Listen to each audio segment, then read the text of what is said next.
Okay, yeah, please, Anna, whenever you're, Ilka, whenever you're ready. Okay, so I will just start. Okay, so we've been discussing torsion in differential geometry. And well, I still hope I can convince some of you at least that this is an important issue. So here comes part 2. And so the outline is the following. I would like to give you a short recap on metric connections with torsion and what we're talking about.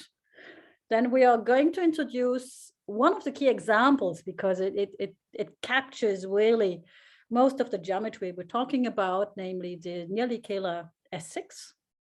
Then I will introduce you to the skew torsion holonomy theorem, and we will apply it to several things. So this is really the main theorem here, and applications will then be first on characteristic connections and what they are and why they're interesting. Then we are going to discuss the flat case, right? If you have a metric connection with skew torsion, what does flat mean? And then I will show you how to classify naturally reductive homogeneous spaces from there. So that's the outline. Okay, so the setup we have been using is the following. We start with a Riemannian manifold. We have a metric connection nabla, the reference connection, the Levi-Civita connection, nabla G. The torsion is at one tensor.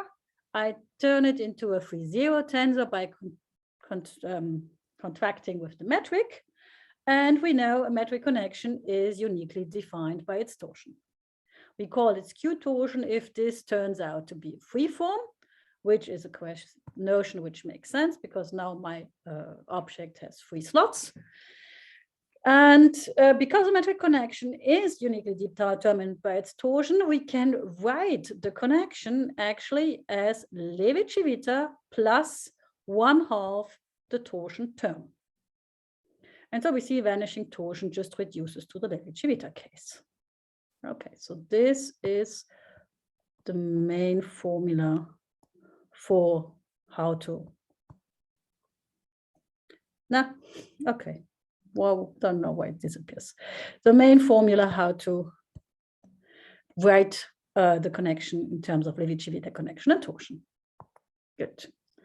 And let me just recall that we had seen one very easy class of examples, which is going to pop up again today, namely if we have a compact Lie group G and a bi-invariant metric on it, and we define a family of connections nabla S by setting nabla Sy is equal to a multiple S times the commutator for a real number S, then we saw that the claim or that the condition that this torsion is a free form is equivalent to the metric being bi-invariant. Okay, so compact Lie groups of a bi-invariant metric are in a very natural way when one connection manifolds carrying a metric connection with skew torsion. And furthermore, we computed we gave the formula for the curvature of this family of connections and realized that you get a double commutator for the example of the Levi-Civita connection, and we get 0 for 2 particular values of S. And these 2 flat connections were introduced and discovered by Cartan and Schouten long ago, and they called them the plus and minus connection. Okay, so we keep compact Lie groups with bi-invariant metrics in mind. And then we classified metric connections with torsion by this Cartan approach, by observing that, of course, any connection I can write as Levi-Civita plus a difference term. And this difference term actually can locally be identified with Rn times 2 forms.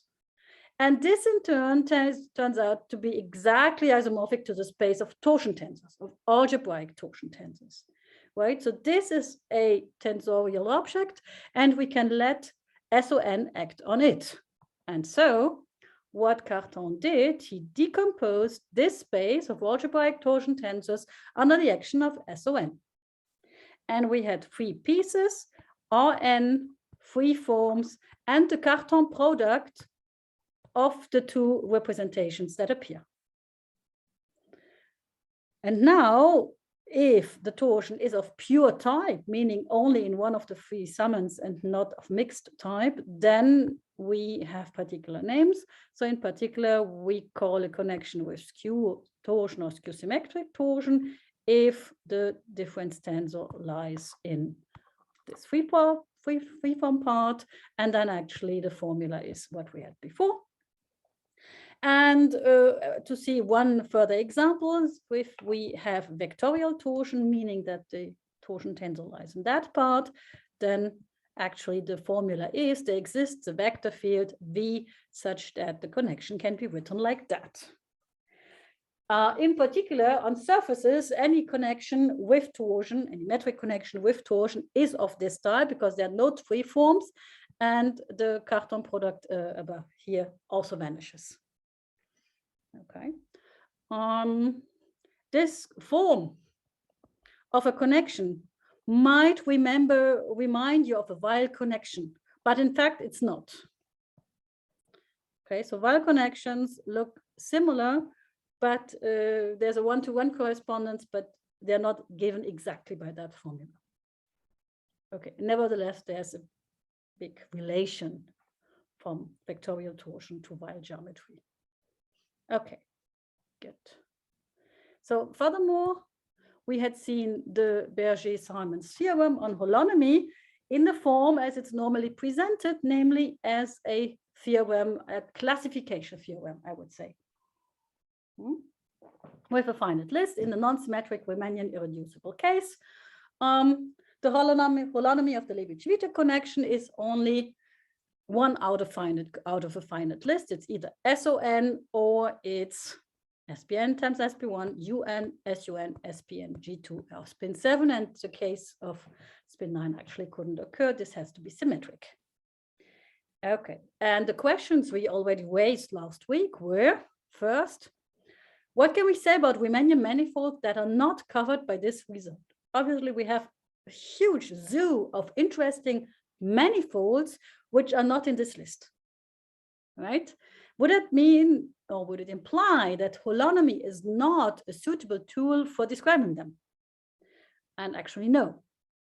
And so if we believe that holonomy is a fundamental concept of differential geometry, there should be some way of using holonomy for manifolds which are not in the list.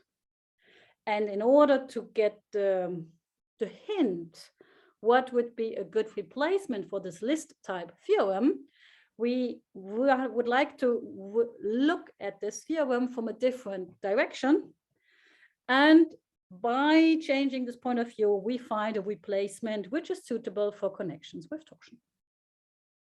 Okay, good.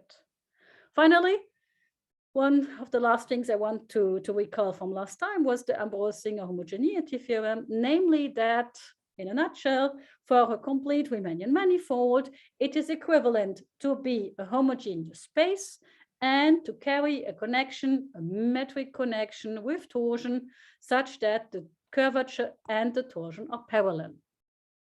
And of course, this generalizes one of the possible definitions of symmetric spaces that we know, which corresponds just to t equals 0.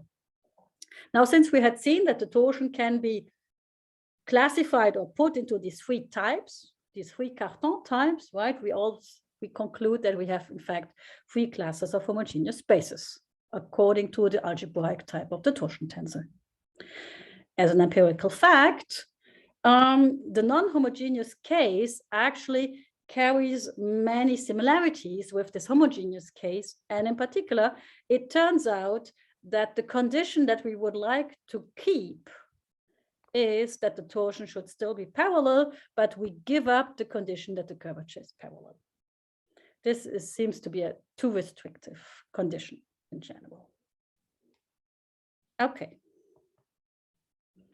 So naturally reductive spaces corresponded to the situation that we are in the situation of skew torsion.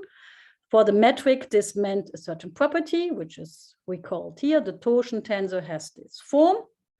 And just general principal fiber bundle theory told us that there is a certain connection induced from this classical submersion. And this connection actually is just the connection, the Ambrose-Singer connection coming from the Ambrose-Singer theorem. Again, we see that the symmetric case is somewhat the trivial case where the torsion vanishes. Okay. Any questions up to here? Or any things which were obscure? Yeah, I have one question about Ambrose-Singer's theorem. So yeah, perhaps it's stupid, I'm not sure, but what happens if you don't assume that connection is metric? If you just assume that the curvature and torsion are parallel with respect to some affine connection? It's not stupid. It's just that, yeah, it's you get something affine. The space of algebraic torsion tensors is larger. Okay. And you get something which is similar in flavor, but more difficult to control. Will we still like, will there be some underlying local finite dimensional Lie group acting on the manifold? In a compact case, yes. The non-compact case is ugly. Okay, thank you. It's not, you don't want to, well, yeah, it's hard to deal with it. Right? Because you will also cover all these, for example, all the pseudo-Riemannian ones will appear. I see. Obviously, and this complicates the picture. So there is no approach to a classification without a metric, without a Riemannian metric. Okay, so this is the Russians have, I don't recall the names, but there are some papers which deal with classification of homogeneous spaces without assuming the existence of any compatible metric, and it gets rather ugly. At least I didn't see how to continue. I think it's done up to dimension 4. Does somebody remember? In general, 4, and then complex dimension 3, I think. But assuming it's a complex manifold, of course, right? So this was done by one of the colleagues from Bochum, from algebraic geometry. So there are some things, but it doesn't fit well into a big picture. I see. Thank you. Yeah. Okay. Sorry, can you recall again what is tau prime in this decomposition of the torsion in terms of SON representation? So this is just, you have a highest weight mu here in this representation. It's irreducible. You have some highest weight. You have another highest weight lambda for the other representation. And Weil's theorem tells you that the tensor product of the two representations always contains a representation with highest weight, just the sum of the two highest weights. Okay. Right? So in fact, speaking in dimensions, this is the most important part. This will be the big part, big piece, and the other two are smaller in large dimensions. But they cannot, this representation in general does not have a description in terms of tensors. That's what makes it difficult to use for differential geometry. But in principle, it's well defined. Okay. Okay, thanks. Yeah. Okay. Now I would like to give you one example. This one example, because it captures many aspects, it touches many subjects, it links it to modern differential geometry, I mean, to things which are recent. It's also a nice piece of history of mathematics, so it's a perfect example. As I told you last week, I love examples. So let's have a look at the almost complex structure on the sixth sphere. Now, the classical, or one of the problems posed by Heinz Hopf is, does there actually exist a complex structure on S6? We're not going to answer the question, of course, but we're going to describe some nice mathematics while going through what is known about the topic. So already in 1947, Kirchhoff, who was a French mathematician actually, observed that the only sphere other than S2 that may carry a complex structure is S6. And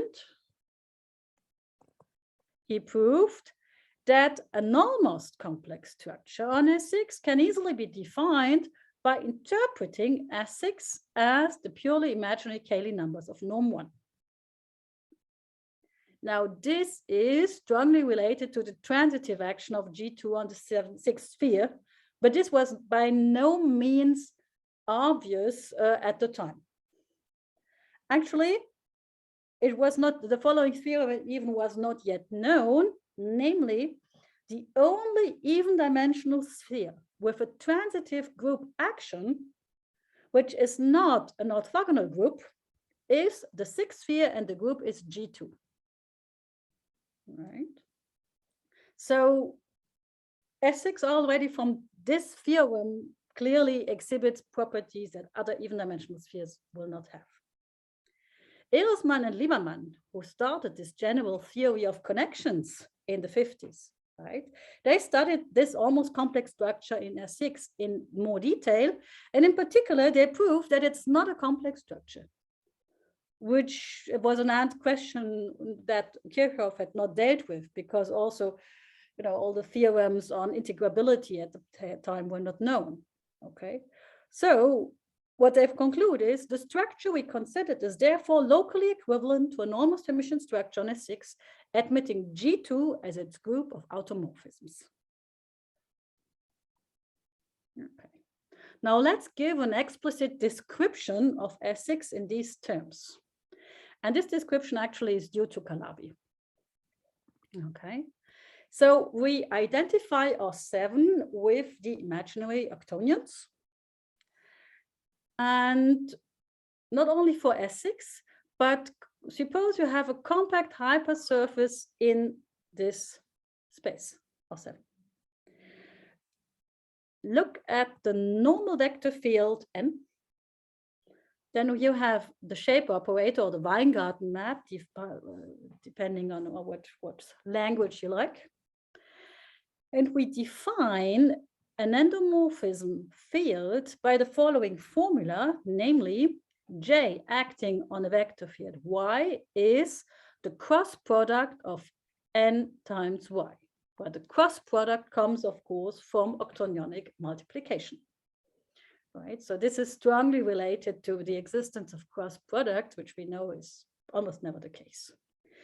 For S2 in R3, the picture, how to visualize the situation is very easy, right? Because for the sphere, the normal vector field, the normal unit vector field is just the position vector X. We know that the tangent space is just the plane tangent, which is orthogonal to the position vector. Now, given a vector Y, we would like to define another vector field, which is of same length, still orthogonal to X, meaning still in the tangent plane, and satisfies that J square equals minus the identity. And the obvious formula to take is that J of Y is X times Y, with the free cross product inherited or existing in R3, right? Which would then be our vector, the red vector here. So basically exactly the same thing you do on S7, on S6, right? Define an almost complex structure by the properties of the cross product. You see immediately that this really satisfies J squared equals minus identity. And you can compute the Levi-Civita derivative of this endomorphism easily. And you realize that if you apply nabla Gx to Y and then take the scalar product with respect to the induced metric with Z, you get a nice formula. It's the shape operator acting on X, cross product with Y, and then just normal metric with Z. In particular, we see for the sixth sphere, we know the shape operator is the identity. And therefore, J satisfies a very simple equation, right? Because then we get here the Levi-Civita derivative is just with K the identity X times Y comma Z. Okay, and if I put X equal to Y, I see immediately that this holds. And an almost Hermitian manifold satisfying this equation is called a nearly Kähler manifold. And also we see immediately that, of course, as an object, this Levi-Civita derivative, nabla J, as a whole is not zero, so it's not scalar. Okay. So this is a very explicit construction. I give a few ideas about the proof. Well, basically, one uses the identities for the cross product, which are like what is called a scalar triple product identity. Then there is an identity which gives me what happens when I have twice the same vector field, and what happens if C is perpendicular to A and B. Okay, and for example, the proof of J squared equals minus identity, you apply this Maltsev identity, which gives you this relation for any x in the tangent space, but the length of n is 1 and n is perpendicular to x, and then you see it, right? Then this term here vanishes. Okay, the metric is J compatible, is also just an easy computation, so just plugging in all identities, you get Jx, Jy equals xy. And then you compute by the formula for deriving tensors what is the derivative of J. And in fact, you get it all.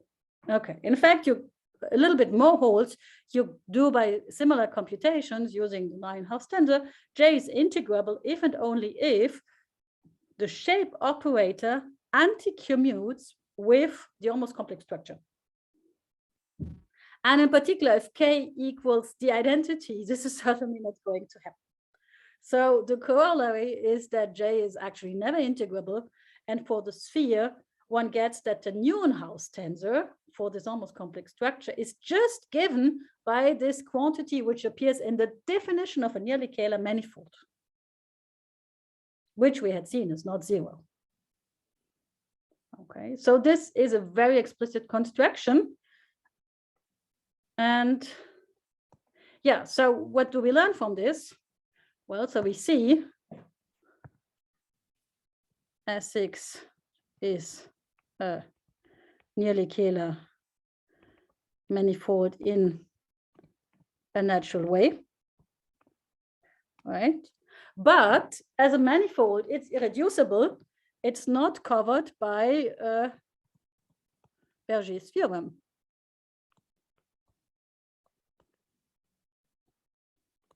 Okay, so from the point of view of Riemannian holonomy, the holonomy of the Levi-Civita connection on that manifold would just be SO6, and the sphere therefore would not have any particular properties which would show this geometric structure. So this is strange. We give the second explicit description, which is actually using that S6 carries a transitive group action. So S6, of course, I can write it as a symmetric space, but now I can also write it as a non-symmetric space by taking the quotient of G2. Then you compute the stabilizer of a point and you realize it's SU3. So this carries an SU3 structure in a natural way. And actually, this is a naturally reductive homogeneous space, which was discovered only a few years later. And again, so the theorem they prove is S6 is naturally reductive, and the torsion-free form, which appears in the Ambrose-Singer connection, right? If it's naturally reductive, there has to be a free torsion connection with parallel torsion and curvature. One should be able to describe it. And one sees that the torsion formula is just given by the almost complex structure in a very precise way. So it's basically J in this way, or if I use the normal unit vector field, I can also write it like that. Okay, now the existence of this connection is not a coincidence. Actually, Alfred Gray, who was the inventor of nearly scalar manifolds, he started a systematic investigation of nearly scalar manifolds, not assuming anything, and he proved that given a nearly scalar manifold, right? So just this condition on nabla G, J, X being 0, right? On any such nearly scalar manifold, there exists a unique metric connection preserving a J with skew torsion. So all the elements we want are in. It's unique, it's metric, preserves J, so it's a Hermitian connection. It has skew torsion, which is just the whole topic we're talking about. And the torsion is actually basically given by this Levi-Civita derivative of J. So TC is nabla J x J, Jy, comma Z. Furthermore, it satisfies that the torsion is parallel. And so, in fact, this was the first known example of what we now call a characteristic connection, characteristic in the sense that it's adapted to a G structure, which we are going to define in a more abstract way, but here it just came out by the solid and all, no, I would say by the detailed investigation of this class of manifolds. If you look at nearly Kähler manifolds in a systematic way, you stumble across this connection almost automatically. Okay, good. Now let's speak a little bit. Yes. Can I ask something?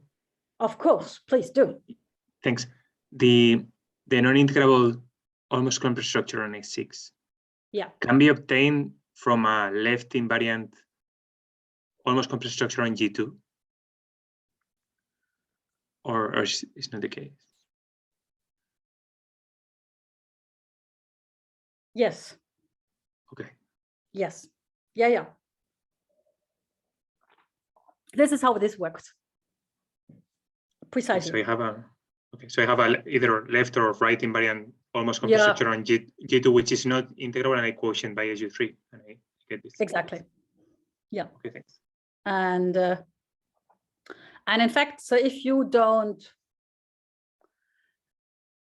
these manifolds, I try to explain it to my students in the following way. These manifolds want to have this structure, whether you see it, you have to be blind not to see it, because you write G2 as, which is the big group here, as SU3 plus M. The 6-dimensional piece M is carries the natural isotropy representation of SU3, of course. And then you identify all the tangent bundles, tensor bundles, etc., as G bundles with M, right? So you have, for example, the tangent space as a homogeneous space, you describe as G cross M, where here you have the isotropy representation, if I call it kappa. Kappa is from SU3 to SO M, the isotropy. Okay, and so now this should be a 6, of course, right? And now all tensor bundles, you describe them as homogeneous bundles, and you look, remember the general holonomy theorem, you look for the invariants under the tensor representation of the isotropy representation, and these are going to be the parallel objects for the Ambrose-Singer connection. And so you find that there is an invariant free form, and therefore this connection has a parallel free form. You find that there's an invariant 2 form, which is exactly going to be J, because it's a parallel 2 form, because this is a Hermitian connection.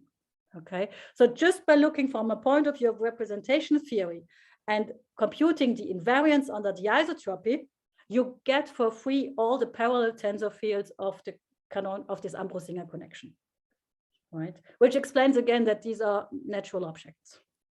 And this is how you see that this torsion comes from a left invariant object. Thanks. Okay. Yeah. Now, actually, if you ask what nearly Kähler manifolds do we know, then the situation for a long time was, well, in German one would say übersichtlich. So easy to oversee, easy to overlook, because already Alfred Gray knew that the following manifolds carry a nearly Kähler structure, namely S6, S3 times S3, CP2 and the flag manifold F12. Actually, these two are nice because these are twistor spaces. Okay, and again, this non-integrable structure comes in a natural way from the structure as a twistor space. And in particular, this is interesting for CP3. Of course, CP3 has an integrable complex structure, but it also has a non-integrable structure. And the twistor picture tells you why. Now, these were known to be homogeneous, okay? And all trials to construct further nearly killer manifolds turn out to be difficult. And in fact, Butru, French mathematician, 2005 only proved that these are all homogeneous nearly killer manifolds. They're all naturally reductive. The characteristic connection coincides with the Ambrose-Singer connection, and there aren't any more. Okay, and we're going to say in a few minutes, a few seconds, what we can say about non-homogeneous nearly Kähler six manifolds. These are beautiful results. But first, let us look back in the 70s, where Alfred Krey, despite having only 6 examples at his hand, started this systematic investigation. And for example, he proved the following fundamental results. If we have a 6-dimensional nearly Kähler manifold that is not Kähler, then this manifold is automatically Einstein. The first Chern class vanishes, and therefore it is a spin manifold, which altogether just means that it has really an SU3 structure. Right? And this is done using this characteristic connection. So this really uses this connection with torsion. When this is easy to show, without it, it's relatively hard. Okay. The characteristic torsion, furthermore, that this always has parallel torsion, or that the characteristic connection always has parallel torsion, not only for the S6 example where you just check it by hand. This is a proof by, or a result by Kirichenko. So, philosophically, the upshot is the following. S6 with this almost complex structure is an interesting object. It occurs in a natural and easy way. It gives you nice properties, but you cannot see these properties by using the classical Riemannian holonomy as listed in Berger's theorem. So in other words, the Levi-Civita connection does not see the nearly Kähler structure, right? Whereas the characteristic connection, having non-generic holonomy, so not SO3, but only not SO6, but only SU3, will carry crucial information and will be a nice tool for doing proofs in the homogeneous case. It's obvious, but even in the non-homogeneous case. Okay, so what do we know about non-homogeneous nearly Kähler manifolds? It was widely believed that they exist. Nobody had doubts about this. But the explicit construction was an open problem, not only for many years, but actually almost for decades. And then came our nice colleagues Lloyd Haskins in 2017, who proved this wonderful theorem that there exists non-homogeneous nearly Kähler structure on S6 and on S3 times S3. Right. This is by far a non-trivial result. Actually, what they look at is these admit an isometric action of a compact Lie group such that the generic orbits are of codimension 1. And well, this goes on, and then by applying some results of Podesta and Spiro, who characterize all possible group actions for these cohomogeneity 1 manifolds, one finally gets this result. And it is believed that of the 4 homogeneous examples, these are the only ones which carry a non-homogeneous nearly Kähler structure. Furthermore, locally, homogeneous manifolds, but non-homogeneous ones, were constructed a bit earlier by Cortés and Vasquez in 2015.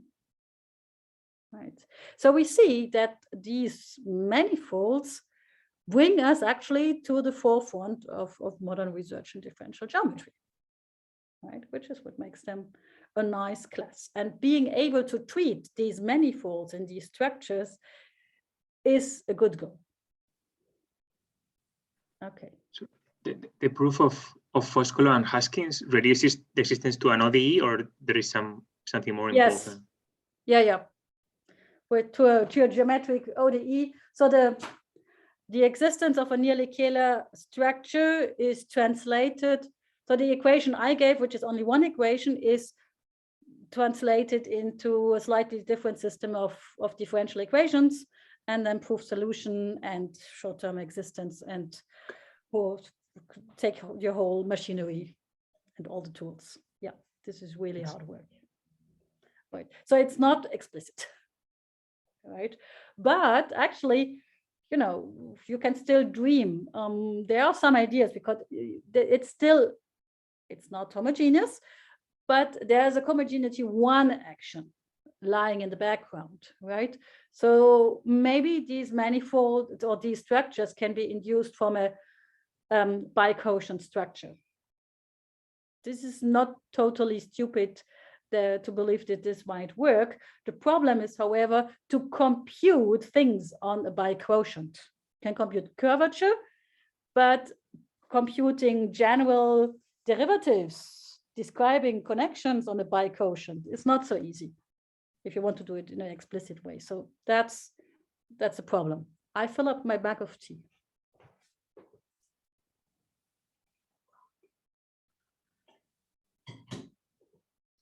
Okay. So.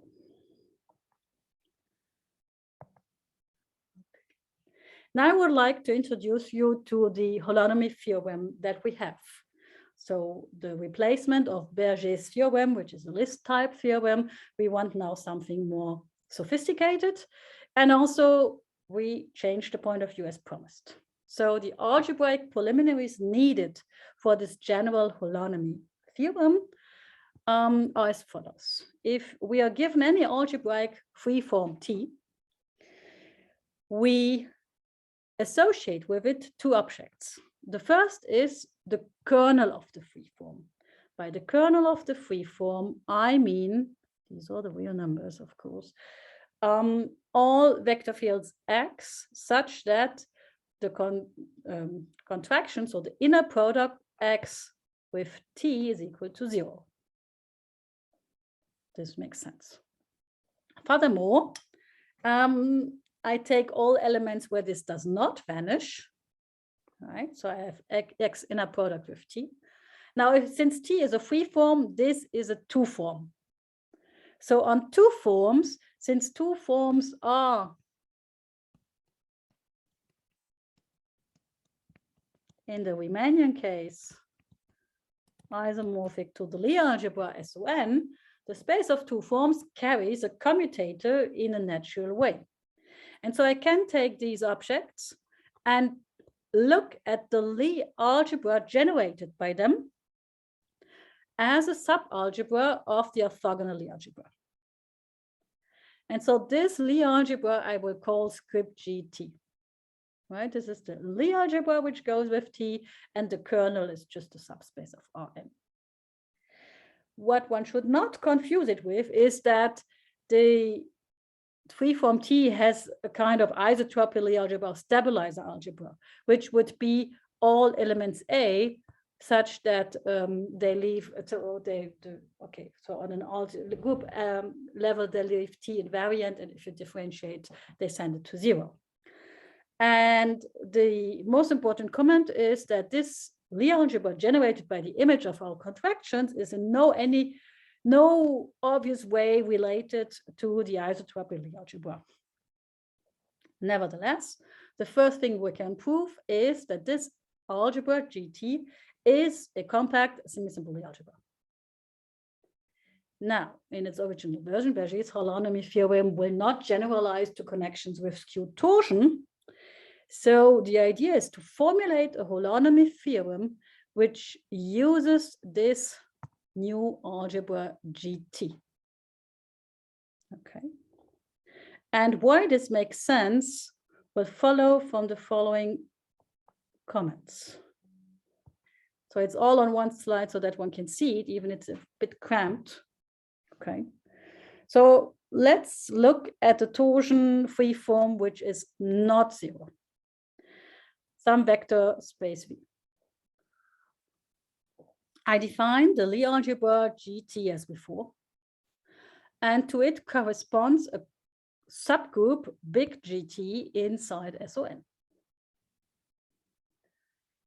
Okay, so in particular, the inner product X with T being an element in GT is an element of this Lie algebra SOV for every vector field. The triple which I have bit of the group GT, so I start with T, I compute GT, I let it act on V is just Rn.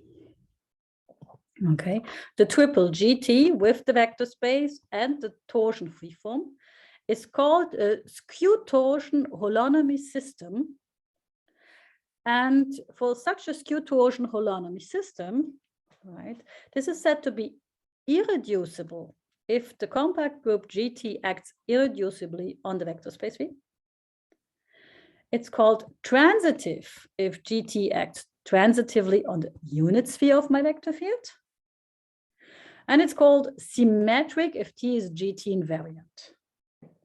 And now if you have looked at Simon's proof of the classical Berger holonomy theorem, then you may recall that he also introduced something which he called holonomy systems and distinguished between the irreducible and transitive case and classified actually these holonomy systems. So the idea is the same, but instead of looking just at algebras, we replace it by this group GT and take the torsion freeform with us. And now let's recall what the only transitive sphere actions are. This is the Montgomery-Samuelson theorem, which tells us that the only transitive sphere actions, so meaning the only cases which can appear in the second line, are the following ones. So it's SON acting on Sn minus 1. It's the UN unitary or special unitary group acting on odd dimensional spheres. It's SPN times SP1 or SPN itself on a sphere of dimension 4n minus 1 or 4n plus 3. We have this exceptional case of G2 acting on S6, and furthermore, spin 7 on S7, and spin 9 on S15, which remember was this last row in the, no, the last column in the Berger theorem, but actually doesn't appear outside of symmetric spaces. Okay, so we see, what is the upshot? It tells us that the list of groups which appear in the Berger theorem is not identical with the list of transitive sphere actions, but the difference is not very large, right? It's almost the same list. And therefore, these properties having transitive sphere actions and being a holonomy group seem to be very close to each other. And so the way to formulate the skew torsion holonomy theorem is by looking at these different situations. So we start with an irreducible skew torsion holonomy system as above. And now the claim is, there's the case distinction. This can be transitive, right? Meaning where I'm acting transitively on the unit sphere in the corresponding vector space. And if it's acting transitively, then the group GT I described before has to be identical to SON. If it's not transitive, then it's automatically symmetric. And furthermore, if it is symmetric, then two cases can appear. The vector space actually carries the structure of a simple Lie algebra of rank at least 2. And the bracket is given by the commutator. The bracket is given by the torsion form. If I delete the contraction with the third element. And GT just acts on this space by the adjoint representation. So adjoint representations are something very special. And furthermore, the torsion then is unique up to a scalar multiple. So if I have an irreducible skew torsion holonomy system, it's either transitive, then it's the generic case for this algebra or this group. Or if it's not transitive, then it's symmetric, and then it's basically a simple Lie algebra with the adjoint representation. Right? And T is unique up to scalar multiple. Now, if you look at it from the point of view of our examples, then we had seen the Lie group, right, carrying as a manifold a skewed torsion connection. And we had seen that the torsion could be any scalar multiple of the bracket. So this example here, or this case, if it's not transitive, it's symmetric. This actually corresponds in an infinitesimal version, right, to G compact Lie group with a bi-invariant metric. Okay, so that something like that appears was not surprising. And the only surprising thing is actually it's either transitive or symmetric. Right, okay, this theorem has a long story. So the transitive case was dealt with by myself together with Thomas Friedrich, and then the general case was proved by Olmos Reggiani, the colleagues from Argentina, and Paul Aninoch gave a different proof slightly later. Right. This is by far a non-trivial theorem. It looks short, but it's not. So these proofs are based on a big amount of general holonomy theorem. Okay. The statement in the transitive case is relatively easy to do on a case-by-case basis because you have a finite list of transitive actions. And now, actually, in some way, what I'm going to do from now on is to apply this theorem in many different situations and try to tell you why it's so important. Right? So the first thing is we want to apply it to the existence of characteristic connections. Questions or something? I have a lot of white space here. No. So are the groups GT in the theorem, are they classified or in the symmetric case? So in the symmetric case, yes, because it's this situation. And in the transitive case, in some sense also, but one has to be careful. It's really not the holonomy. It's really this group, and this corresponds to GT equal to SON. So one does not, I will try to show you how to use this theorem. You will see that the point is not so much to describe these groups. Actually, if you write down an example, typically you will end up in this case. Right? And nevertheless, the theorem is useful, but maybe not by applying it in a list style way. But I didn't understand. So is there, in the symmetric case, is there a list of the possible GT that appear? Or? No, but it's only the group case. Right? If it's not transitive, it is symmetric and is the important way. It's a simple Lie algebra with the bracket and an adjoint representation. So this is a list because you have simple Lie groups. Okay, right? so you have a subgroup of SON acting via the adjoint representation. Okay. Yeah, so it's just some simple Lie algebra, and the simple Lie algebras are classified, so you're done. Okay. Right. Now, there is an important assumption in here, namely irreducible. Right? There are many interesting situations that are not irreducible. The theorem, unfortunately, does not tell us anything about irreducible, and there's no way to restrict or to go back to the irreducible case by some kind of splitting theorem. Okay, so this is a strong restriction. Certainly having something for the more general situation would be even better, but actually one doesn't know how to formulate it. So there's no conjecture and therefore also no proof. Okay. Okay. So how to get the characteristic connection? Let's try to have a look in a propedeutic way. So I fix some Lie group G subgroup of SON, which is going to be my structure group. I identify, as before, the space of two forms with the Lie algebra SON. And since I have G fixed, I can decompose SON as G plus M. By curly F, I denote the frame bundle of my Riemannian manifold. And a geometric G structure on my manifold is a G principal fiber bundle R, which is just a subbundle of the frame bundle. So just a reduction of the frame bundle. Therefore, if G is fixed, I can choose a G adapted local of normal frame and define connection one forms of the Levi-Civita connection. So I look at the connection one forms of the Levi-Civita. Those are antisymmetric, and therefore they define a skew-symmetric matrix omega with values as a connection should in the space of one forms, which is just Rn.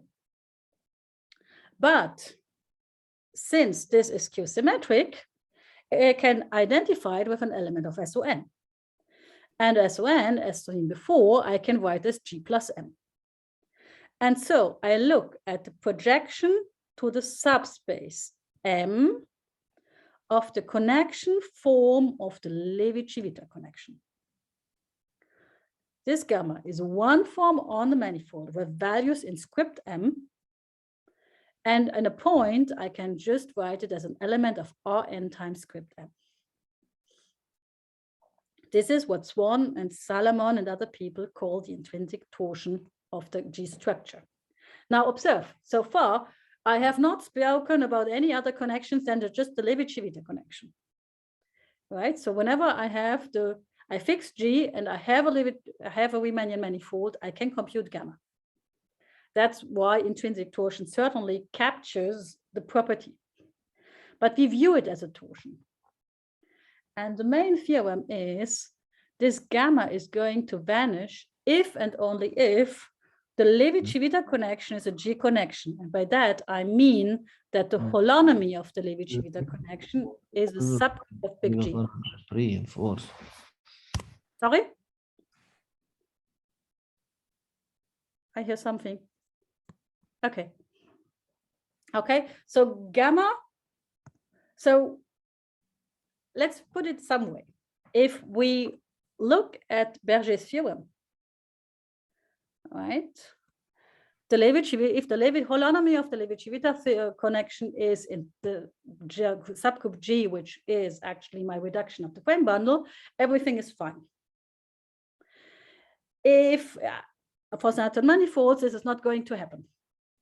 So in some sense, gamma measures as an obstruction whether or not the holonomy or the Levi-Civita connection is compatible with the G structure I chose, right? Qualitatively, Berger's theorem tells you when it is a good connection, but it doesn't tell you what to do if it's not a good connection, right? If this property does not hold. And what this point of view tells you that this gamma, the intrinsic torsion, is an obstruction, and that this obstruction can be used for defining a replacement for the Levi-Civita connection. Okay, so via gamma, geometric G structures, as reductions of the frame bundle, correspond actually to irreducible components of the G representation Rn times n, just because this is where my gamma lives locally, right? And now, if I have this obstruction, I want to check whether the obstruction comes from a connection with skew torsion. And general nonsense almost, well, is the following. This space locally, now if I look at it from a more invariant way, this is the cotangent bundles times M.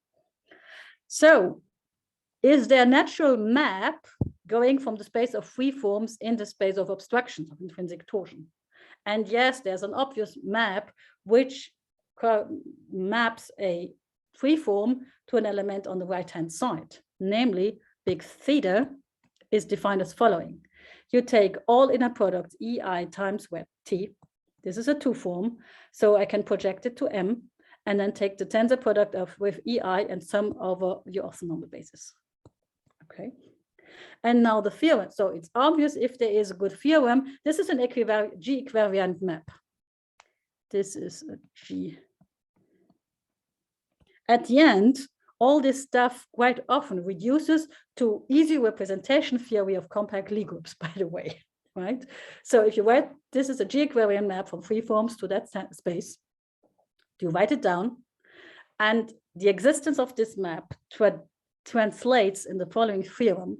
A geometric G structure admits a metric G connection with skew torsion if and only if gamma lies in the image of theta. So if you find a pre-image, a free form, which will just yield the intrinsic torsion. And if such an element exists, well, it means that I have a replacement for the Levi-Civita connection, right? I can write down a new connection with a torsion free form. And if this is possible, then we call such a connection a characteristic connection, and we will use it to replace the unadapted Levi-Civita connection. And now using the skew torsion holonomy theorem, for example, we can prove the following.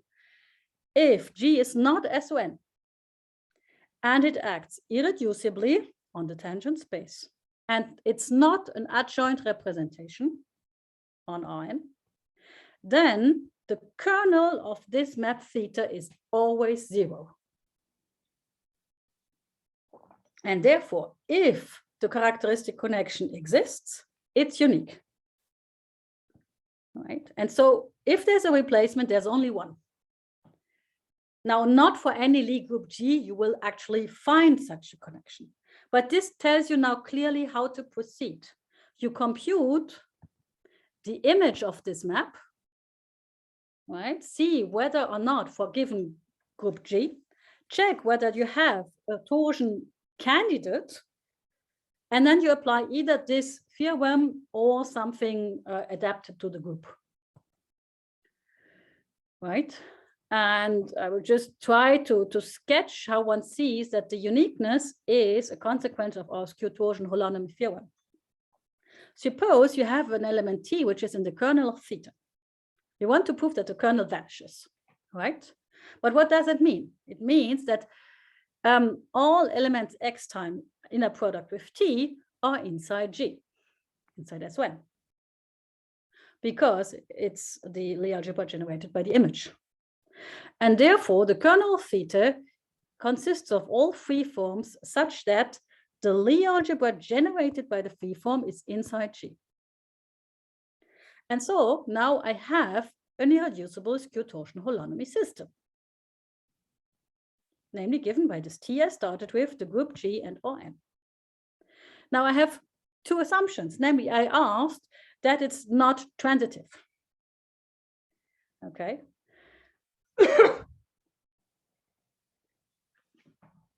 Now, by the skew torsion holonomy theorem, it has to be a Lie algebra with an adjoint representation.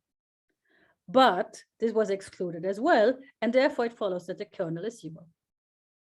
And then T was 0, right? Now, for many G structures, now this is a very nice proof. It uses, of course, irreducibility. And in fact, this proof came later, and before that, in many cases, this was known before. So for many G structures, you just do that directly on a case-by-case situation. And in fact, this works even in some situations, doing it directly when the G action is not irreducible, which is certainly an advantage. For example, you can do that for almost metric contact manifolds, right? And then you can write down a very explicit theorem telling you when it admits a characteristic connection. And the holonomy of this connection in this situation is going to be a subgroup of the structure group, which is UN embedded inside SO2n+1. And the embedding actually is UN inside SO2n in the usual way, inside SO2n+1. Right, so it's never irreducible. So in particular for contact manifolds, one really needs to do something different than this theorem, but it's not difficult. Okay. Right, so if we look back at our nearly Kähler example, right? There I state the theorem in its full generality, and then you just believe that for other choices of group, you will find something.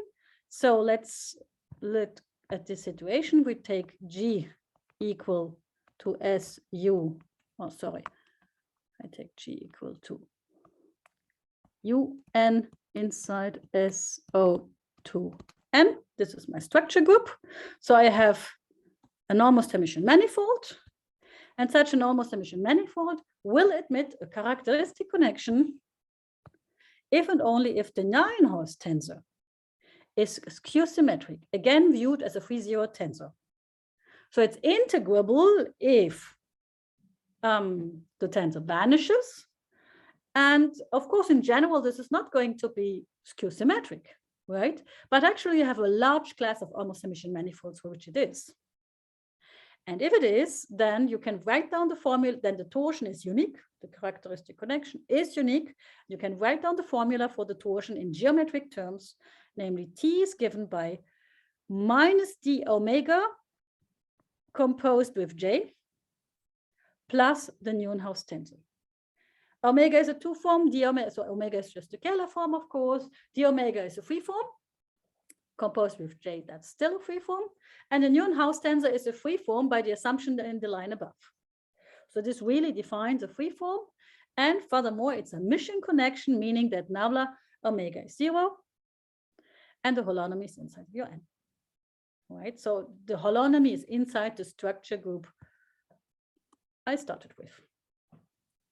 The trivial case, right, when you have no intrinsic torsion, appears when the manifold is scalar, because in the scalar case, n is 0 and the omega is 0 as well. So then the torsion, the characteristic torsion, as we call it, is 0, and then the Levi-Civita connection is adapted to the structure, and it's just in the characteristic connection, which is not surprising because this above here is an irreducible G action. Right, UN acts irreducibly on R2N, so meaning that we are in an irreducible case, and therefore we just fall back to scalar manifolds as listed in Berger's theorem. For example, in dimension n, so for n equals 3, meaning dimension 6, right, we decompose SO6 into U3 plus an L6-dimensional complement, and then my intrinsic torsion lies in the tensor product of R6 with this M6. We decompose it under the group U3.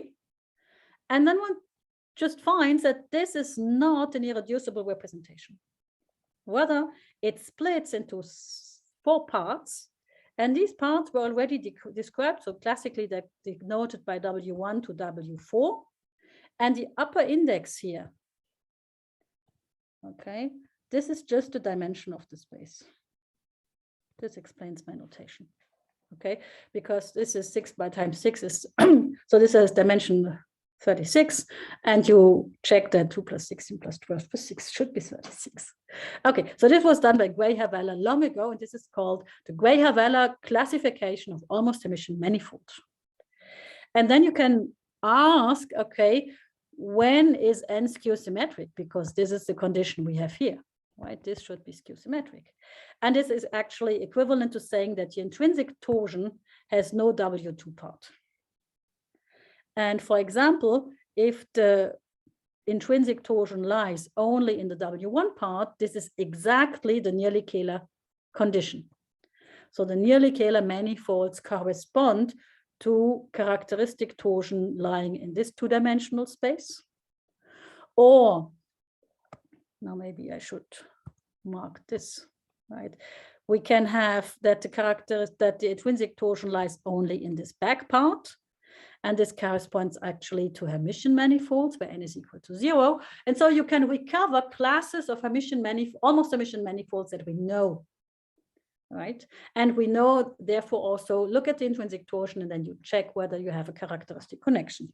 So dealing with this does not work, but with everything else, yes, it does. By the way, if you want to deal with this space, then you just need to look at connections which are not of skew torsion type. Right? So then you have this vectorial part or this Cartan type. This is what you have to take. Okay, so I hope that this gives you the flavor, and then you do everything with your favorite group. Okay, nobody asleep? Okay, then maybe I would like to, so I have prepared 2 more topics. It's the flat case and the naturally reductive case. I would start with the flat case. If I can also jump it and go to naturally reductive right away. You tell me when you fall asleep. Actually, when you fall asleep, I don't notice. So you cry or you wave your hands or something. I think we'll stay awake. Okay. Good. So the flat situation, obviously, right? Looking at the flat case is something. Ilka, can I ask something? Sorry. Is always the previous in the previous formula for the torsion? Yes. In the statement of the theorem, as far as I know from this paper by Godushon about Dirac operators, so the 3-0 part of the, I mean, if I regard the torsion as a 2-0 tensor with, sorry. This is not compatible with, this is not directly compatible in general with this Godushon formulas. Because what they do with the Hermitian connection is they split it in 3, 0, 0, 3 to 1, 1, 2 parts, right? Which in particular for nearly Kähler is not really adapted. It works basically on Hermitian manifolds, but if it's almost Hermitian like nearly Kähler, this is not a good approach. So this is not, it's not like you can say, okay, this is the 3, 0 part and this would be the other part. This is not compatible. I see. Right? Okay, yeah, because it rang a bell to me because it was not exactly Godushon form. So this is not the Chern connection. Okay, this is actually the Bismuth connection. Okay, and if one wants just to link it to known names, but the Bismuth connection normally is only defined on Hermitian manifolds. Right, because that's where he did it first. So this generalizes the Bismuth connection, and it's not equivalent to the Chern connection. Right, but this is an extremely good remark. So it tells, of course, that for some situations, other connections will be useful, but for doing really the Riemannian geometry and not this holomorphic picture, this is more suitable. Okay. Yeah, so thanks for the question. Now let's have a look at the flat case, right? The flat case is something like the role model. And we know that in normal Riemannian geometry for the Ricci, the flat case is Euclidean space. So natural question, what are the manifolds which carry a flat metric connection with skew torsion? Now we already saw, and that's why I emphasized it at the start, that compact Lie groups of a B-invariant matrix are examples with this Cartan-Charton connection with this plus minus. We'll see in a second that S7 is another example. Yes, and I'm not interested at all in any kind of covering situations. And then we go on from there. So I will not repeat the compact Lie group case because we've seen that before. Now let's have a look at S7. Oh, no, sorry. Before I look at S7, let's have a look at what can we conclude if we know that we have a manifold carrying a flat metric connection. Okay, because actually the manifolds which come, which could be considered, already need some special structures.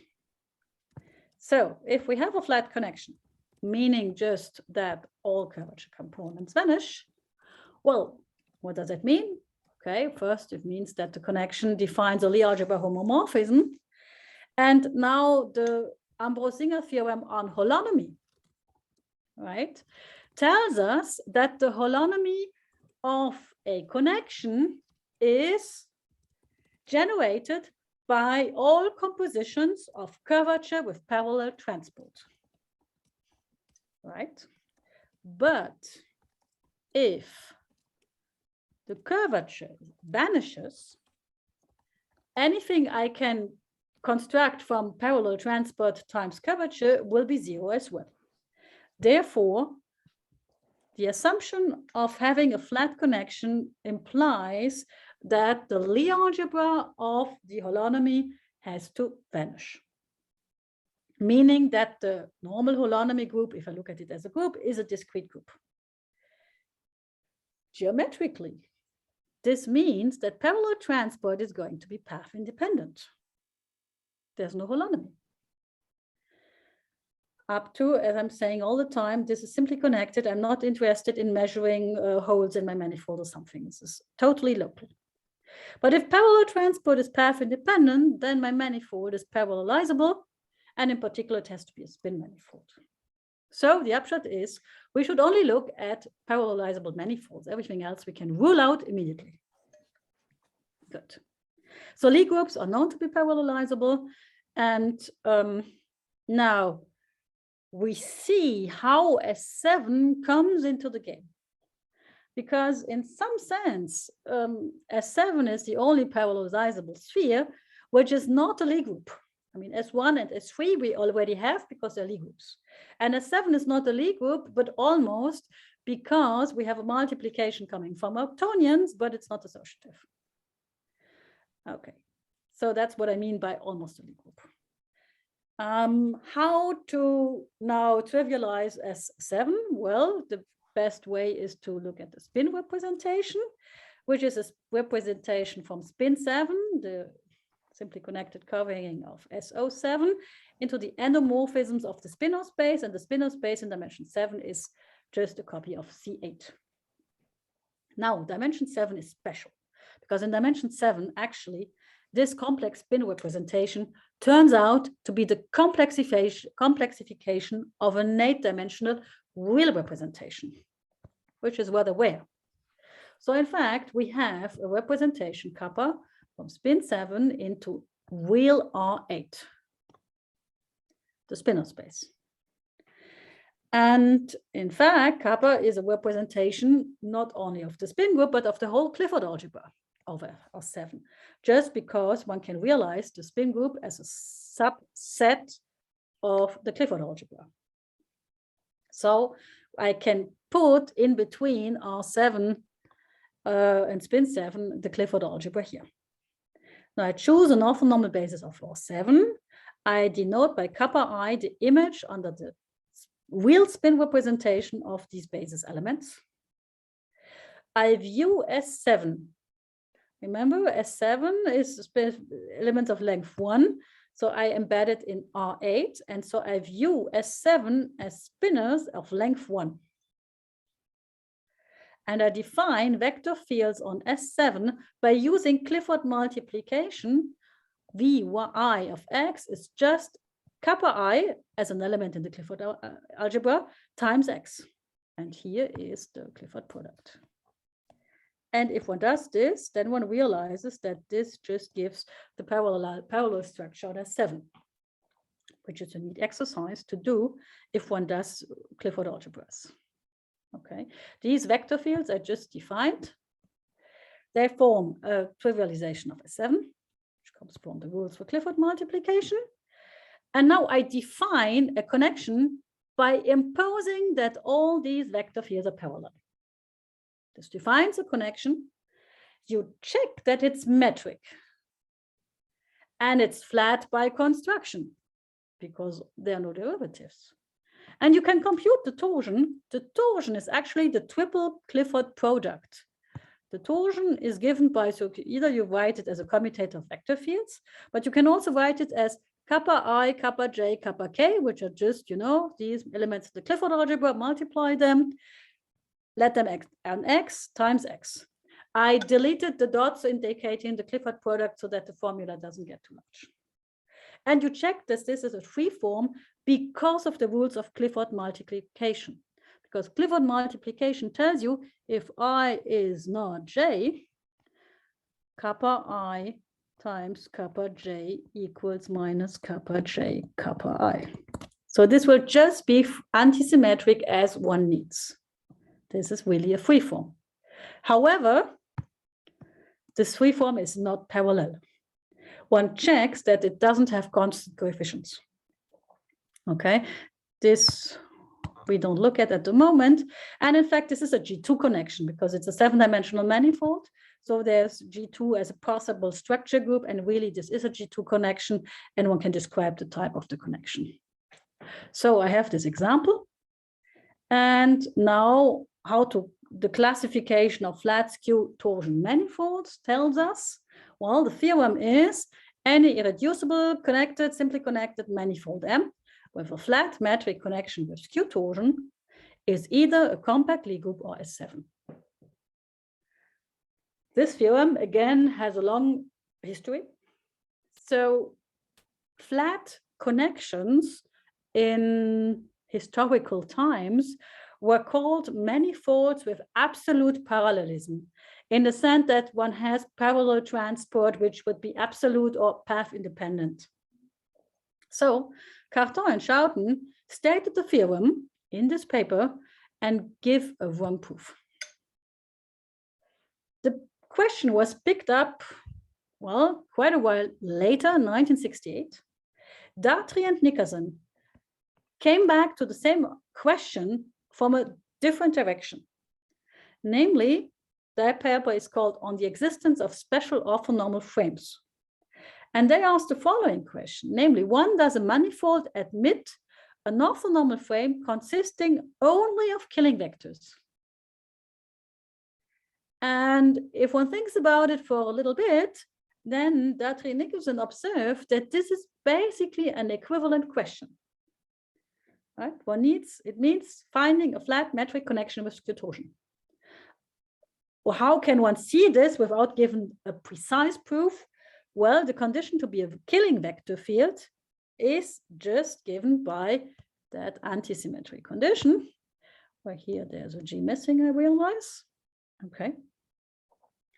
And if V is parallel for a connection with torsion T, then lambda gxy can be written as -1/2 torsion xy,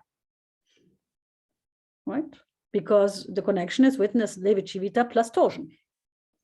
And therefore, the condition of being a Killing vector field is equivalent to such a property for the torsion, which just means again that the torsion is a freeform.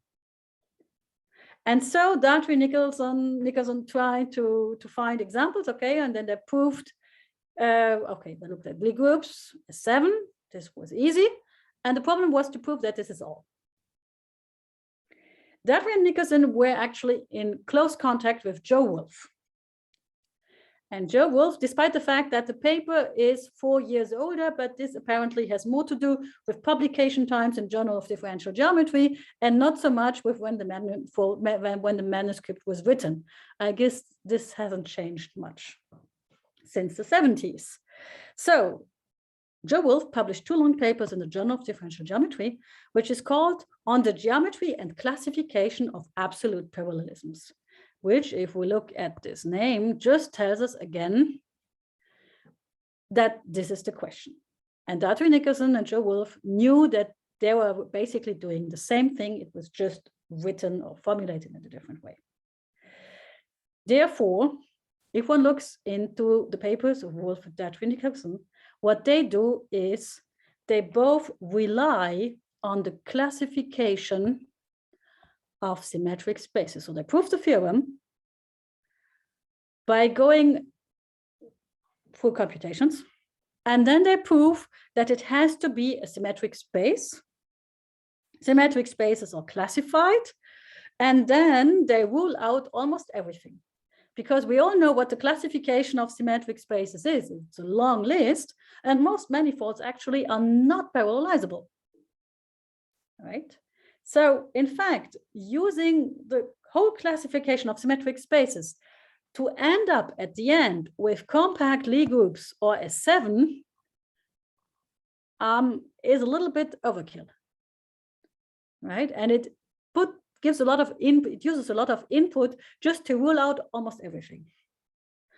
And so the question was, is it possible to give a classification-free proof without using the classification of symmetric spaces? And this is what Thomas Friedrich and I did by using this skew-torsion holonomy theorem. So it gives you another example how this theorem can be applied, and what nice results follow from them. And therefore, not only that this proof is wrong by Carton and Schouten, but by now I'm also absolutely convinced that there was no way to repair it. It was just not possible to prove this result without the classification in the time. They thought they had found a shortcut around the classification, but this was not true. Okay, I do have something on the classification of naturally reductive homogeneous spaces, but I think it's late enough. And so I will give you the slides and you can read of them, and any questions, any email or a Zoom meeting or whatever, I'll be happy to answer questions, but I think I should not overdo it today. I probably did last week and scared everybody away. Okay, well, sure. Yeah, let's thank Ilka for the very nice talk. Thanks for listening. Thanks for your patience. I had a question, or can you go back to the slide with the skew-torsion holonomy theorem? Yeah.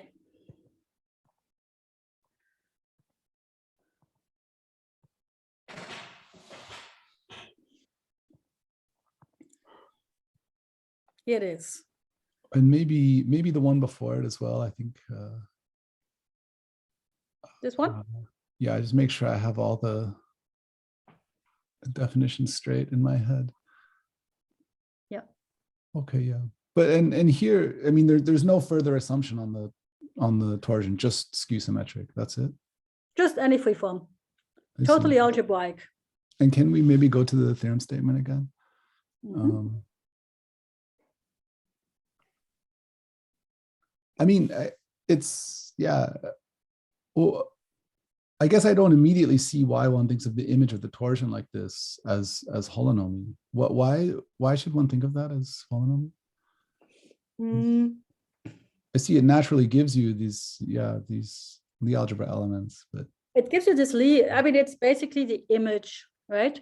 So what the claim is that you, given the torsion, what kind of invariants or good objects can you associate with it? And so what we say is you should look at the kernel and this Lie algebra it generates. And then you start for examples and you realize that in most situations, this Lie algebra turns out to be the full SON, which is just because you started with a transitive example, right? I see. So it's,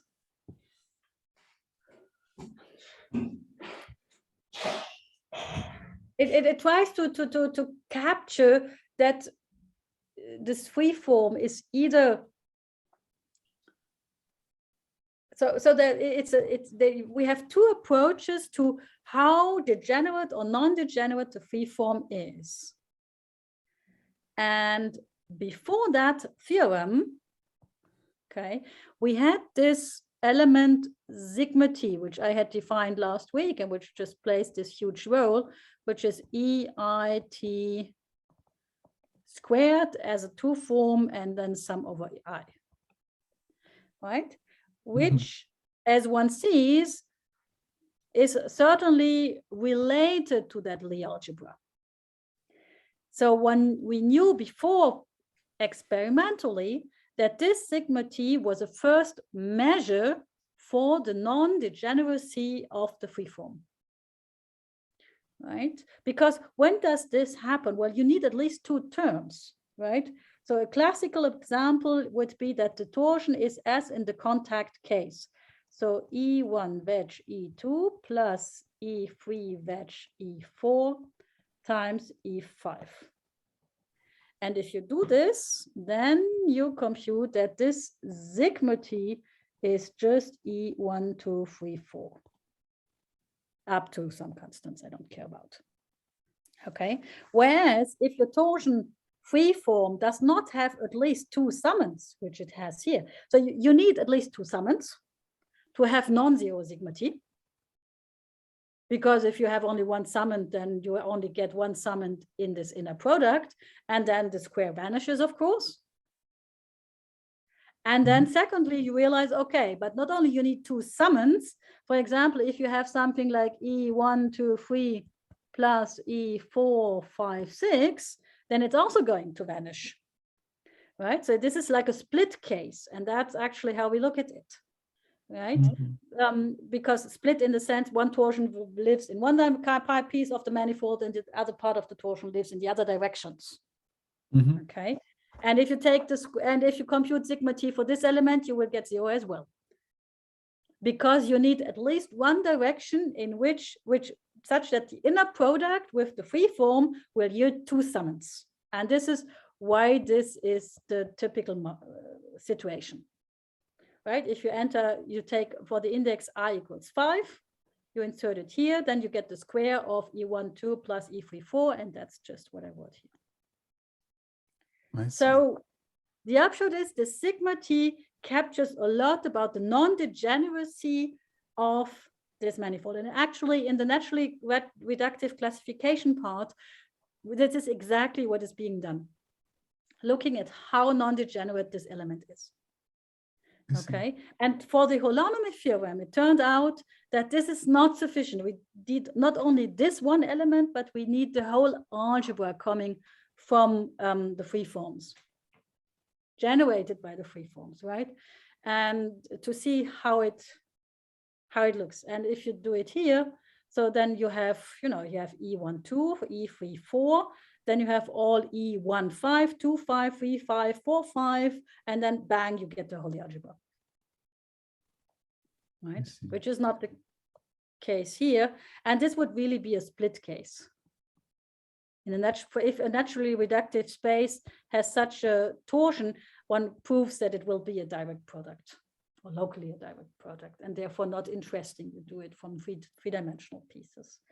So this is how we got there. But you see, it took much longer to go to this algebra than to this element sigma t, which just pops up in calculations automatically. And remember that this sigma t was basically dt. Right, which is, so again, asking for closed torsion means vanishing sigma t, which is kind of degenerate. In all these examples, almost contact manifolds, G2 manifolds, almost emission manifolds, sigma t will never be 0 in the interesting cases. I see. Which is why I still don't grasp how to incorporate dt equal to 0 in this formalism. It just doesn't fit. Sure. Not from the point of view of connections. I see. So yes, I mean, this is maybe part of the ingenious aspect of this Q-holonomy theorem, to just claim that this is the right element. I can show you one more theorem. I'll just show you the theorem.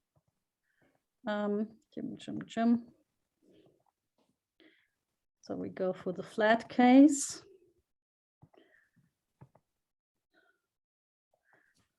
Not the Nomitsu construction, not the splitting theorems, right? A structure theorem for vanishing sigma t, right?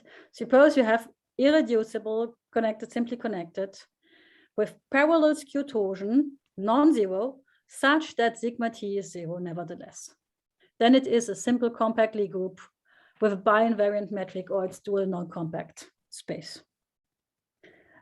And so again, you see, if the portion is parallel, which it is for a naturally reductive homogeneous space, sigma t equal to 0 reduces to the case you knew before, which is the simple compact Lie group. So that's, again, shows again, I just don't manage to grasp it. So dt equals 0 is fine on Lie groups, but as soon as you leave Lie groups, it's not going to work. Okay, thank you. Okay, more comments, questions?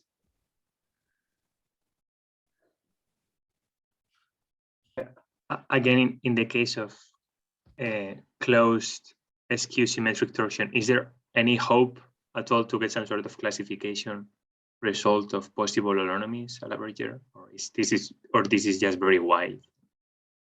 It's very wide.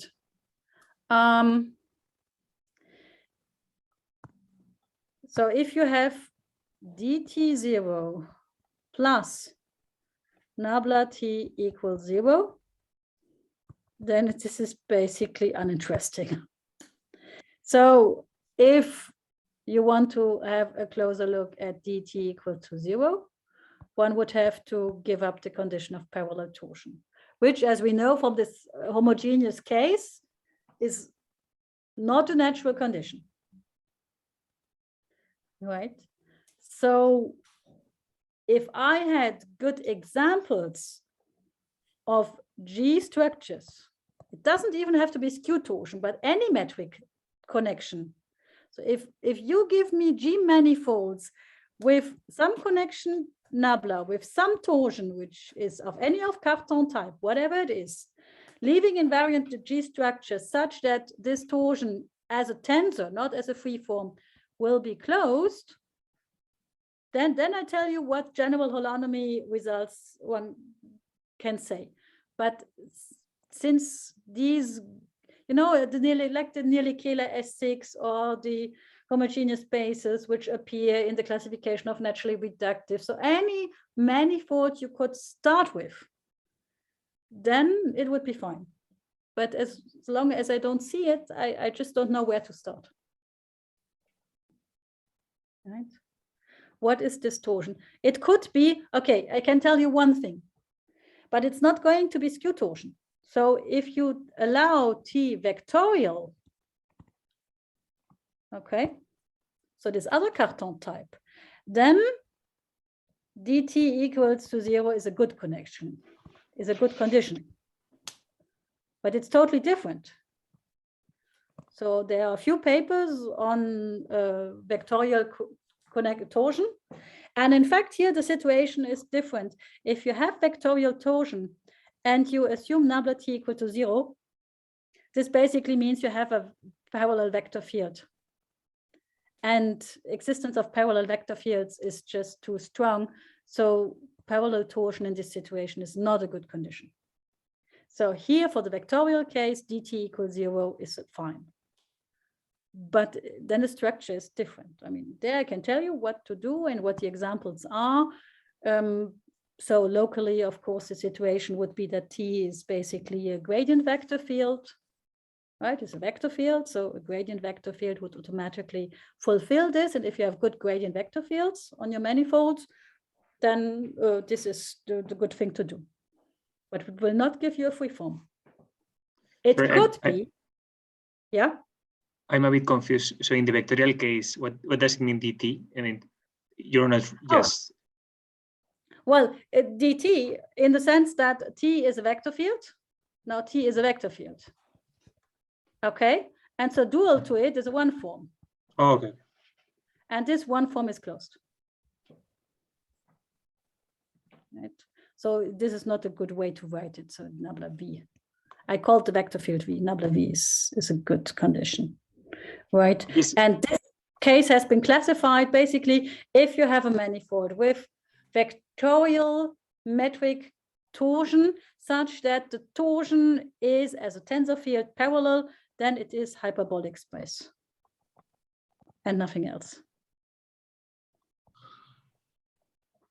This was proved long ago by Ricci van Hecke, and there's a very nice proof by Swan and the colleague from Madrid. What's his name? Ah, come on. Oscar Macia? Cabrera. No. Cabrera. No, Cabrera is in Tenerife. No, Marco Castrillon. Ah, okay. Which is not Castrillon, not the right pronunciation. Right. So this, how the structure induces hyperbolic space, as I said, Van Hecke, Ricci in this old book on homogeneous structures on manifolds, and the new proof by Swan and Marco Castrillon, which is nice, very nice reading. Right. It could be that the manifolds you need are of mixed type, that the torsion is not of pure Cartan type, that we have a free-form part plus a vector part plus one of these T prime part. This could be possible. But then can again, you show? again what is the formula for the when you have a vector connection. Can you show it again? Yeah, sure, I can. I don't have it in mind.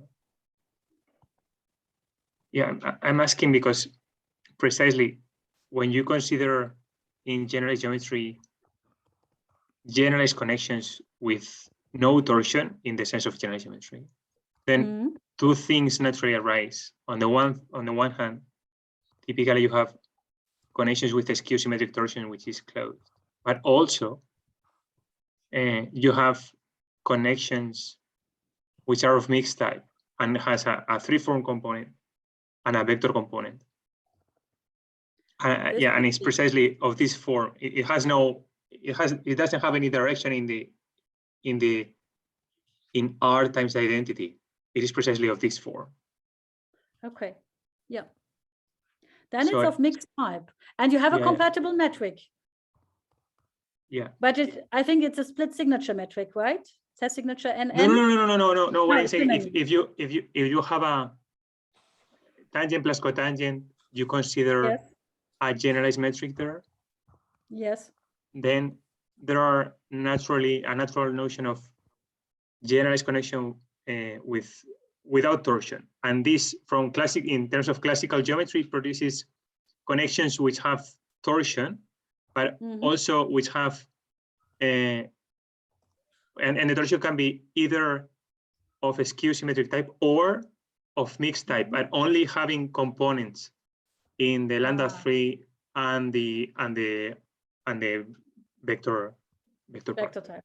So you have. But that's interesting. Actually, the natural ones are the ones for which the dual of this vector field is closed. Okay, yeah, this is a good condition. Yes. So some years ago, not long ago, I wrote a paper with Margarita Kraus, right, on this vectorial case. And there's basically the whole literature cited which there is on that situation. So it might be useful to have a look at that. Yeah. Yeah. I always wanted to continue working on this component, but many questions and not enough time. So I haven't so far. Right. But yeah, and just contact me. I'd be happy to think about anything, right? Because this becomes complicated. It's not complicated from the point of view of the algebraic form of the torsion tensor, because it just, after all, it has less components than the free form, right? It's just n-dimensional. But for example, these connections are not complete. So not geodesically complete. Then one has a problem that so we are looking, of course, a lot at the Dirac operator, okay, and the Dirac operator for a connection with vectorial torsion is not essentially self-adjoint, whereas it is for the torsion part, for the freeform part, sorry. So Dirac operators which are not essentially self-adjoint anymore. So then you start, okay, you have to look at D star D and to compare it with D star and see what happens. And then you take the average and so on. Right. This is, whereas, maybe this is a comment I can add. So I said before that on a Hermitian manifold, right, the characteristic connection basically corresponds to the Bismuth connection. And if you compute the Dirac operator of that connection, then you will find out that this is the, okay, sorry, it's getting late for me. This is the, not the D'Alembert operator, it is the, oh, come on, what is the name of the one important differential operator on a Hermitian manifold? The cubic Dirac. Yeah, it's a cubic Dirac, and but the cubic Dirac in this particular case boils down to the one which comes from DD bar, which is the name just escapes me. I'm sorry. The obvious operator on a Dolbeau Hermitian differential? Dolbeau, the Dolbeau operator. Thank you. Okay. Okay, so there you see that this Hermitian connection will induce the Dolbeau operator. And on Riemannian manifolds, it's well known that the Dirac operator is equal to the Dolbeau operator. Whereas in the Hermitian non-killer case, the two are distinguished. Okay, so looking at connections with torsion allows you to incorporate the Dolbeau operator in this framework. Which is again another hint that this is the reasonable thing to do. Right. Yeah, that's it. Okay. Well, yeah, I'm running thank you. short of Okay. electricity. That's why my computer is complaining. Okay. I guess this is a sign that we should stop. Sure. Thanks again. Okay. Yeah. Thank you very much for your patience. I send you the slides, and then I hope to see any of you at some of the real world meetings again that we have. Absolutely. Right? This would be wonderful. Anybody coming by in Europe in an epsilon, vicinity of Frankfurt, drop me a line and visit me. We are happy to get any visitors after 2 years of having almost none. Amen to that. Yeah. Okay.